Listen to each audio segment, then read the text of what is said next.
Hello everyone. सो इस video में हम देखेंगे कि अगर जो वेलोसिटी है चार्ज पार्टिकल की, अगर वो फील्ड के परपेंडिकुलर है तो उसकी मोशन कैसी होती है।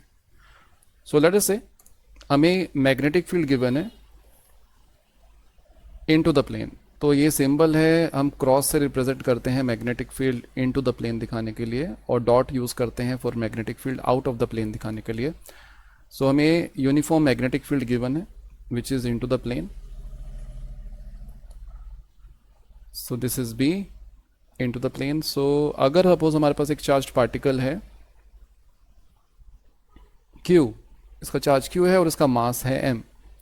It's a positively charge particle और उसकी वेलोसिटी है हॉरिजॉन्टल डायरेक्शन में, इस डायरेक्शन में लाइक टूवर्ड्स राइट। इसकी वेलोसिटी कितनी है v।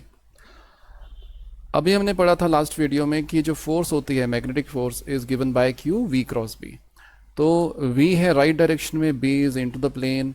तो अगर आप कैलकुलेट करोगे v क्रॉस b तो वो डायरेक्शन आती है अपवर्ड, राइट। तो इस पर जो फोर्स लगेगा that will be in the upward direction. अब ये जो फोर्स है इसका मैग्नीट्यूड क्या होगा? इस फोर्स का मैग्नीट्यूड होगा Q v b sine 90 degree, क्योंकि यहाँ पे वेलोसिटी और मैग्नेटिक फील्ड परपेंडिकुलर है। तो ये हो गया Q v b, राइट। और आप देख सकते हो कि अब इस चार्ज पार्टिकल के ऊपर फोर्स लग रही है राइट अपवर्ड डायरेक्शन में, वेलोसिटी है राइट डायरेक्शन में। तो वेलोसिटी और फोर्स दोनों परपेंडिकुलर हैं। तो ये कैसा केस बन रहा है जब वेलोसिटी और फोर्स आपकी परपेंडिकुलर है? So we can say acceleration is also in the direction of the force.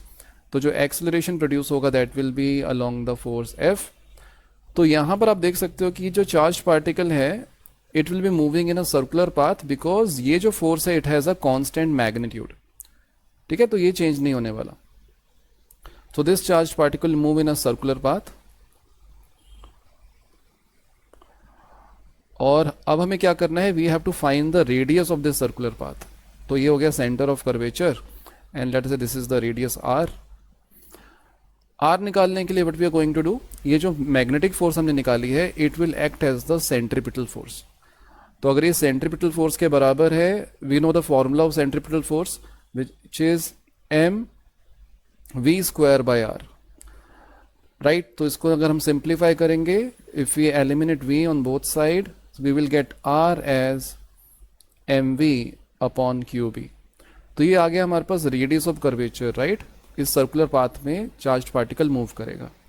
Next question आता है यहाँ पर, what is the time period of one revolution. तो टाइम पीरियड निकालने के लिए हम क्या कर सकते हैं, it will be distance upon speed. तो यहाँ पे हम ले सकते हैं circumference which is 2 pi r divided by speed v, और r किसके बराबर है, mv बाई qb से। तो यहाँ से हम देख सकते हैं it comes out to be 2 pi m upon qb। Now that is the time period. और अगर हमें निकालना है फ्रीक्वेंसी ऑफ द रोटेशन, कि वो कितने रोटेशंस कंप्लीट कर रहा है इन 1 सेकेंड, तो that will be 1 by t। So it comes out to be qb upon 2 pi m। If you want to find the angular frequency or angular velocity, right, angular frequency, now angular frequency will be 2 pi f which is nothing but qb upon m।